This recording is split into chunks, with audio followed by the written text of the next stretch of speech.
Free fire গেমটা এমন একটা গেম যেটা যে একবার খেলছে সে বারবার খেলতে মনে চায়। প্রথম পারবে না, চেষ্টা করতে করতে যখন পেরে যায় তখন আর ছাড়ে না। আর এই গেমটা যারা একবার খেলছে, যার মনে একবার জায়গা করে নিয়েছে, সে কখনোই এই গেমটা বলতে পারবে না। সে যদি 1 দিন 2 দিন 7 দিনও না খেলে, সে 7 দিন পর আবার ঠিকই এই গেমটার ভিতরে ঢুকবে। কারণ এই গেমটা কখনো কাউকে কষ্ট দেয় না। এই গেমটা সবসময় সবাইকে আনন্দ রাখে। এই গেমটাতে আমি অনেক সময় কাটাইছি, আর এটা আমি কখনো ভুলতে পারবো না। এই গেমটা আমার কাছে এমন একটা গেম যেটা কিনা আমি বলে বোঝাতে পারবো না।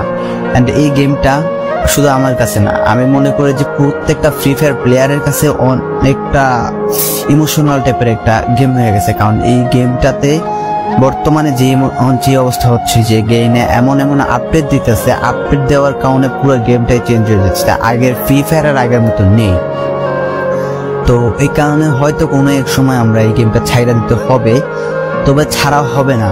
যদি ছাড়া হয় তাহলে শুধুমাত্র গেমটা ব্যান্ড হওয়ার পরে ছাড়া হবে। তো যদি পার্মানেন্টলি গেমটা ব্যান করে দেয় তাহলে আমাদের এই গেমটা থেকে বিরত থাকতে পারবো, আর না হলে কোনোভাবে ছাড়া যতই আপডেট আসুক না কেন আমরা ছাড়তে পারবো না এই গেমটার।